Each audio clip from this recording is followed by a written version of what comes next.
Bonjour, nous sommes au pavillon central de la SAFEX pour vous apporter quelques moments du Salon international de la pharmacie. Suivez-nous.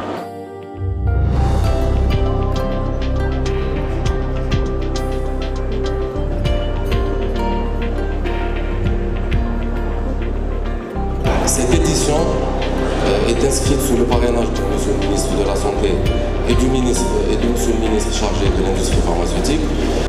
Je saisis cette opportunité pour exprimer mes félicitations au comité pour le Elle permet des échanges et un réseautage. et la conférence africaine des doyens. Cette 19e édition est inscrite sous le parrainage de Monsieur le ministre de la Santé et Monsieur le ministre chargé de l'industrie de la pharmacie, à lesquels nous exprimons toute notre gratitude. La thématique de cette année est la pharmacie dans la prise en charge du cancer. Et tout le programme scientifique abordera tous les aspects de ce sujet. Nous comptons en cette édition plus de 170 opérateurs des différents segments du secteur pharmaceutique, parmi eux des laboratoires pharmaceutiques, des distributeurs pharmaceutiques, des entreprises et établissements de dispositifs médicaux et toutes les entreprises autour de la pharmacie. Le programme scientifique sera organisé sur 4 jours et abordera tous les axes de la chaîne de soins qui concernent la place de la pharmacie dans la prise en charge des patients atteints de cancer.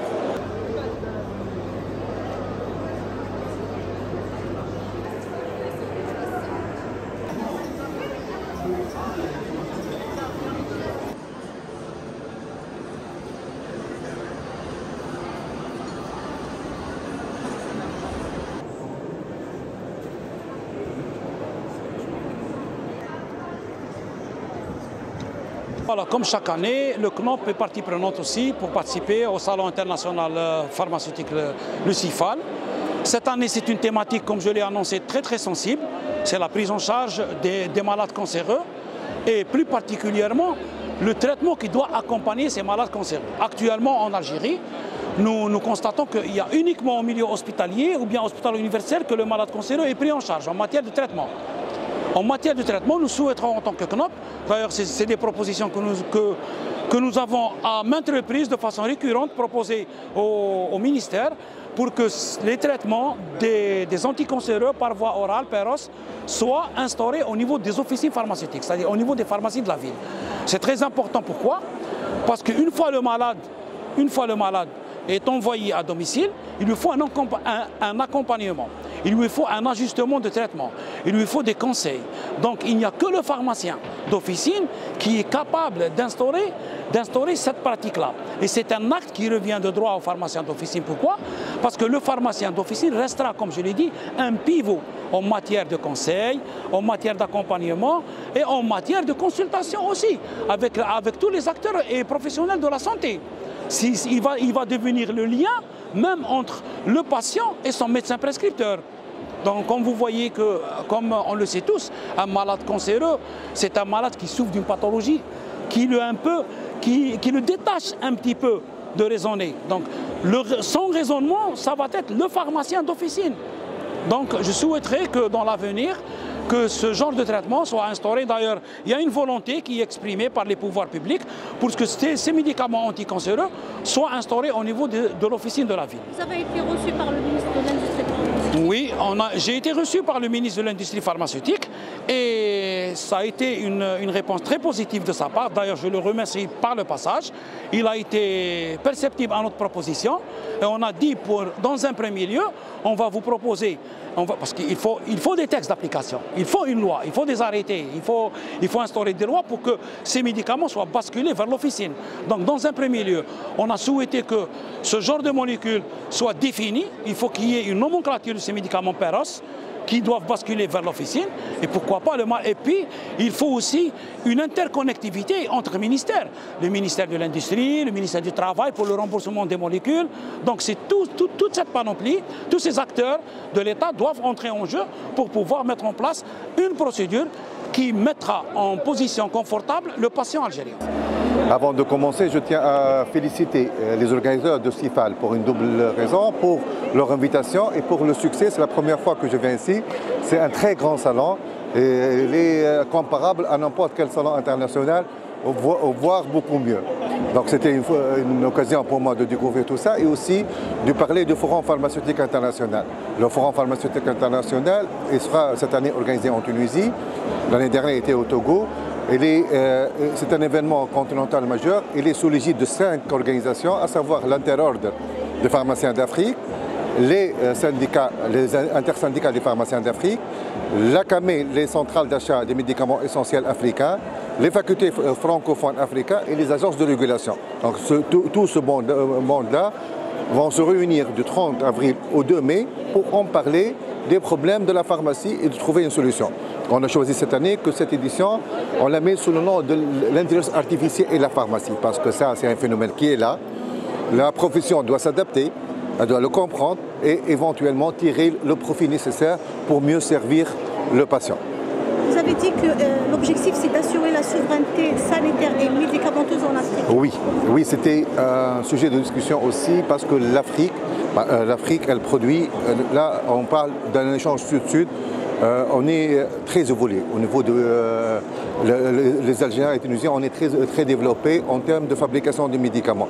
Et le Covid nous a appris quelque chose qu'on doit, entre continents, on doit assurer notre souveraineté. C'était une occasion d'échange et on va l'échanger lors du forum aussi, comment on peut assurer une souveraineté en médicaments africaine sud-sud. Donc ça sera aussi débattu et on trouvera, et comme je vous ai dit, il y aura les agences de régulation, les centrales d'achat, ça sera peut-être l'occasion aussi de conclure pas mal d'accords. J'imagine qu'on a les moyens pour. On a les moyens, en termes de fabrication médicamenteuse, on a les moyens, on est leader sur ce marché-là, donc pourquoi pas ne pas faire en profiter notre cher continent. Qu'est-ce que la Tunisie peut apprendre de l'Algérie? La Tunisie et l'Algérie peuvent apprendre l'un de l'autre. On a été toujours comme ça, c'était toujours une relation de symbiose et là on est en train d'évoluer ensemble. Donc ça c'est l'intéressant. Je me présente Nabil Adjemel, Business Unit Manager de la division diagnostic chez IMC, Industrie médico-chirurgicale. Nous sommes présents au 19e Salon international de la pharmacie en Algérie, qui a pour thème principal la prise en charge du cancer, pour présenter et faire connaître nos solutions diagnostiques dans le domaine de l'oncologie. Car nous avons scellé des partenariats stratégiques avec Thermo Fisher Scientific dans le domaine du séquençage, notamment le NGS, qui joue un rôle important dans le profiling, dans la prise en charge et le diagnostic des patients en oncologie. Car la biologie moléculaire maintenant est une technologie essentielle pour identifier les différentes pathologies dans le domaine de l'oncologie et optimiser la prise en charge de ces patients en adoptant les thérapies nécessaires pour ces patients-là. Je suis Lamia Bradaï, je suis la directrice IMC Healthcare au sein des industries médico-chirurgicales. Donc nous remercions les organisateurs de la CIFAL pour la tenue de la 19e édition de ce salon, qui pour nous est un événement très important, pour non seulement présenter nos produits, mais pour aussi rencontrer les professionnels de la santé. Et justement, dans le cadre du thème dédié à l'oncologie cette année, nous lançons le nouveau produit qui est l'érythropoïétine 40 000, qui est dédié justement pour les patients en oncologie. Nous sommes producteurs de cette érythropoïétine pour d'autres dosages. Donc nous avons plusieurs dosages, l'érythropoïétine néophilisée, la 1000, la 2000, la 4000, la 3000, qui sont utilisées dans plusieurs secteurs. Et cette année, justement, nous lançons la 40 000 qui est exclusivement utilisée en oncologie. Donc c'était pour nous un événement important pour le lancement de ce produit. qu'est-ce qu'il va apporter pour le patient? Alors pour ce produit, ce dosage justement, il est dédié pour le traitement de l'anémie. C'est des dosages beaucoup plus importants. Parce que le dosage qu'on utilisait, c'est le dosage qui était dédié pour le traitement de l'anémie pour les patients en insuffisance rénale, pour les patients en gynécologie. Mais pour l'oncologie, il faut du high dose. C'est justement l'érythropoïétine 40 000. Voilà, c'est pour le traitement de l'anémie. Alors, Laboratoire VitalCare, nous existons depuis 2016. Nous sommes producteurs de bandelettes glycémiques. Nous avons notre lecteur glycémique qui est connu depuis 2016 et qui est prescrit par les spécialistes, notamment les médecins diabétologues ou généralistes. Nous avons aussi un autre lecteur doté d'une application et d'un dispositif Bluetooth que nous présentons aujourd'hui aux spécialistes de la santé. Il sera disponible bientôt, je l'espère, dans les officines. Cette application permettra aux patients d'avoir un meilleur suivi de leur glycémie, un meilleur reporting sur l'application et pouvoir avoir de meilleures consultations, de meilleurs résultats avec leur médecin. Il sera disponible, on espère, dans les jours qui suivent au niveau des officines. Donc nous avons une application MyGlic qu'on présente aujourd'hui aux pharmaciens. C'est une application qui se connecte au lecteur VitalCheck GlyConnect et qui permet de transférer les données, les mesures des patients du lecteur vers l'application. Comme ça, l'application, le patient pourra la présenter à son médecin.